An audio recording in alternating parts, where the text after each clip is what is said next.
Questions? Hubert, if I would have told you before the game, Armando would have 1 point No. and no field goals. I did not think that we would come out winning. But that's what a team does is when a teammate may be struggling in a particular area, other guys step up, and that's what we had. I felt like every guy that played made an impactful play to put us in a position to win. Dontrez gave us 10 unbelievable minutes off the bench. Hit the three, made a free throw, but I thought his defense on Matthew Cleveland was great. We needed somebody big with athleticism, and he was terrific defensively. I thought Seth Trimble came off the bench and took care of the basketball. He gave us another ball handler to handle Florida State's pressure, and Pete stepped up, 10 rebounds, and Leaky, his ability to score, rebound, and also the job that he did on Green was really good. So other guys stepped up. Sorry, another strange stat. I think 12 of your first 14 field goals were threes. Was this an issue? The guys, they were hot, so they were looking for it a little bit more, or just taking what was there? No, you had to take what was there. One of the things that we talked about with Florida State defensively, they switch everything and they have such great length and athleticism that when we drive, all their defenders kind of converge in the lane, and so what was going to be available was that outside shot. Look, it is what it is.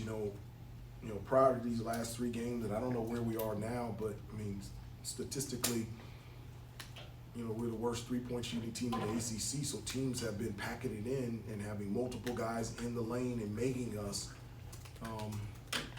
shoot the ball from the outside at times. And I've said before, at the end of the day, we're going to have to knock down some perimeter jump shots, and over the last couple games, we've been able to do that. How pleased were you with the guys' recognition of finding the open?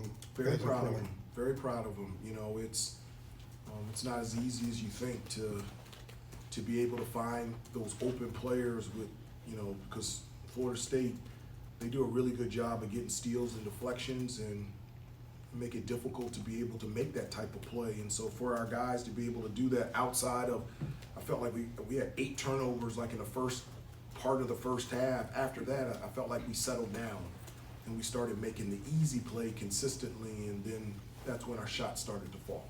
Hubert, what kind of confidence do you think this team is playing with right now? With some really good confidence. As I said before, I'm so proud of these kids and just the response of them the entire season. To lose a tough game at NC State and then have to. I mean, this was a stretch where we played 4 games in 8 days and 3 of them on the road. And for us, in the last 3 games to come out with wins versus quality opponents like Notre Dame and Virginia and Florida State, and 2 of them on the road, I'm very proud of them, and it should give them a lot of confidence. And maybe just to follow that up, if you look back on it, 9 threes in the first half against UVA, 10 threes in the first half today. I think that's right. Was it 11? 11. Maybe getting through that struggle at Notre Dame untracked them a little bit. Maybe. I don't know. They're 18, 19-year-old kids. I have 3 kids, 20, 18, and 16, and sometimes I don't know what they're thinking. And so, but I feel like every game I can see their confidence building. I felt like at the beginning of the game against Notre Dame, as I look back, it wasn't a lack of energy and effort. I thought they were playing tight. Yep. And then the second half, they had no choice but to play loose and to fight back. And I think playing at home against Virginia gave them confidence, and then here gave them confidence. And so it's a great time to start building it right now. Was Pete one of those guys that was really playing tight there for a stretch? And how loose and confident is he playing now? I think he's playing very loose right now. I think he's extremely comfortable out there on the floor on both ends. Offensively, I think he has a nice rhythm shooting the ball from 3-point range, but, you know, his ability to make plays and to pass and give us another playmaker. I think he's rebounding better, and, you know, I really feel like he's starting to hit his groove and feel really comfortable out there on the floor. Take a couple more so we can get Coach Hamilton. Hubert, what does it say about the growth, I guess, the maturity of this team to come in short turnaround situation and to have the kind of first half that you had, just to kind of, you know, the anti-Notre Dame first half to jump on them quick? You know, I was very pleased with their response. You know, it is a quick turnaround. You know, you have a tough and an emotional game and win against Virginia, and then, you know, having 1 day prep for a team that you never played the entire season and to have to go on the road is very difficult.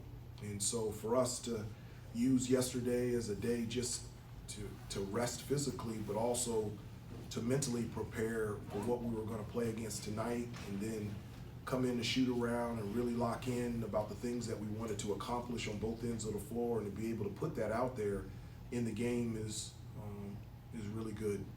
That Saturday, Monday is very difficult, especially home road, and I thought our guys really responded extremely well.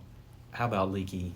Yeah, I mean, it had, I think it was 18 and 9, and then the drive from the deep corner and the dunk was one of the biggest baskets of the night to sort of stop that run. I think it was, you know, in that situation, you know, everybody was in their right spots. Okay, so we had great spacing, and when he got the ball, I feel like the shot clock was winding down. He could have shot the three, but just his awareness to understand that just a shot fake and he can put the ball on the floor and attack the basket.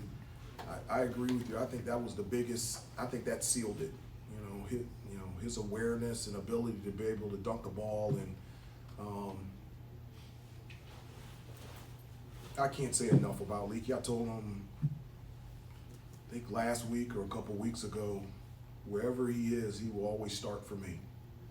He's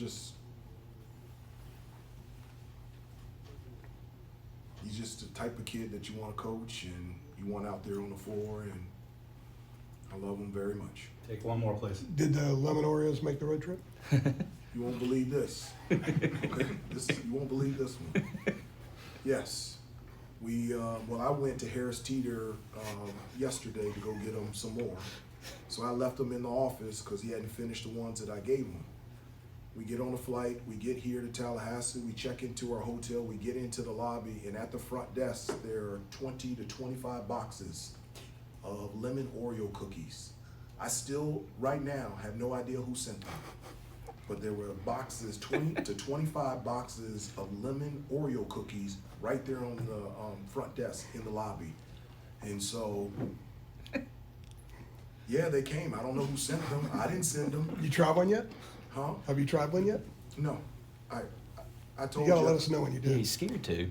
Yeah, I'll try. You know, maybe I'll try tomorrow. We don't play again until Saturday, so if I get sick, I'll still be at the game on Saturday, so it'd be great. But yeah, there was 20 to 25 boxes waiting for us in the lobby, and still I have no idea who sent them there. Steve, will What have to was track the that down. what was the reaction as y'all walked in and saw 22 to 25 boxes of Oreos? Everybody's mouth was wide open. They couldn't believe that they were there. Everyone's trying to figure out who sent them, and they just couldn't believe it. And they were like, well, how did they know? And I said, I mentioned it at a press conference, and they were all over the lobby. I mean, it was just, so a week and a half ago, I'd never heard of lemon Right. Oreo cookies.